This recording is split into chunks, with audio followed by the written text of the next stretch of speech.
Em que momento foi que um presidente brasileiro deixou de andar de carruagem e passou a andar com carros a combustão? É isso que eu vou te contar hoje nesse vídeo sobre história automotiva. Seja bem-vindo ao Mundo da Graxa, é uma satisfação ter você aqui no canal. Hoje eu quero te contar uma história muito bacana sobre o início aí dos carros a combustão no Brasil. E já te peço, deixe seu like, se inscreva, é muito importante para mim que esse canal cresça para trazer histórias cada vez melhores. Sem enrolação, vamos lá.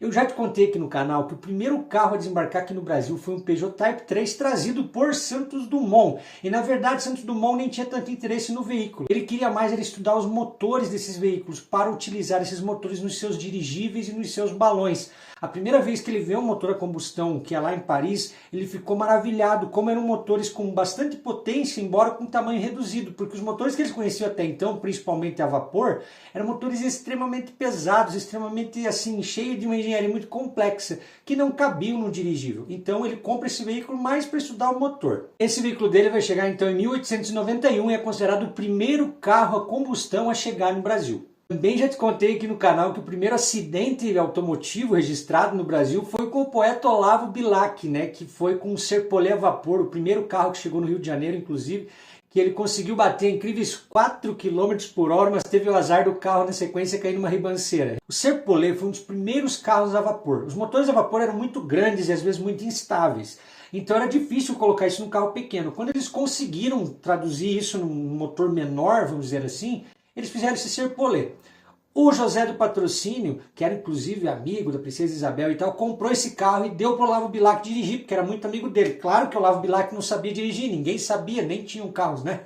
E ele fez o favor de bater. Complicou. Mas quem é o primeiro presidente a andar num carro a combustão? Cara, isso vai acontecer com o presidente Afonso Pena. E ele nem queria muito, na verdade. Ele até gostava de andar nessas charretes, nessas carruagens. Só que chegou um momento, cara, que estava ficando feio, porque alguns militares de alto escalão ali, alguns almirantes, já utilizavam um veículo a combustão. E estava chato o presidente andando de charrete de carruagem. Ele chega em 1907, foi comprado pelo almirante Alexandrino, da Marinha, e ele veio a bordo do navio francês, o vapor Campinas. O modelo era um Charron Girardot e Voit, encarroçado pela Mubaket Fuel. Nessa época, pessoal, as empresas não faziam o carro inteiro. Muitas vezes você comprava o chassi e outra empresa fazia o encarroçamento.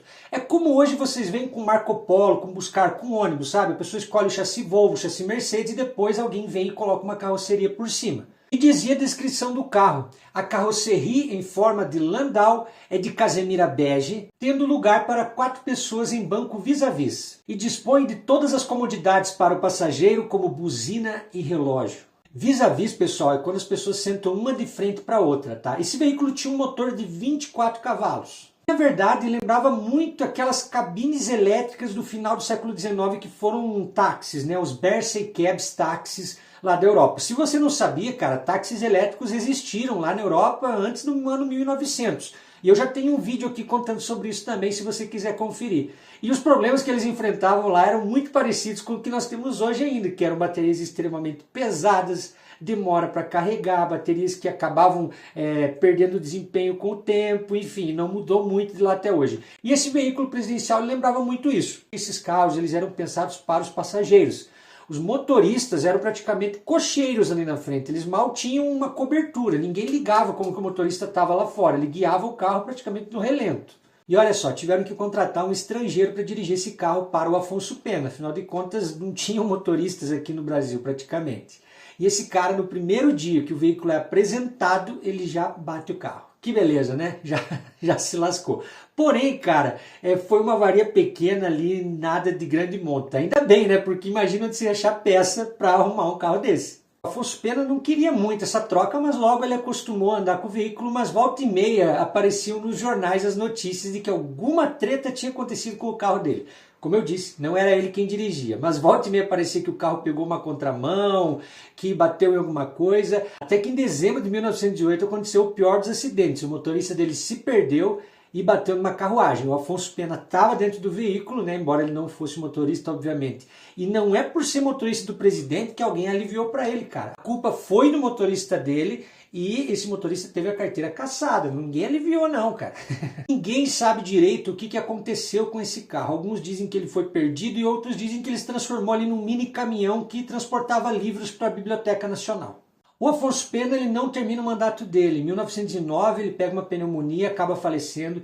Ele estava bem debilitado porque ele tinha perdido o filho recentemente e aquilo mexeu muito com ele. Além disso, ele sofria muita pressão do ministro da guerra dele, chamado Hermes da Fonseca, que você com certeza já ouviu falar, e que era um cara bem complicadinho de lidar. E se você gostou dessa história, deixa um like, um comentário para engajar comigo e curta e se inscreva no canal, assim você me ajuda a cada vez a trazer histórias melhores. Muito obrigado e até a próxima.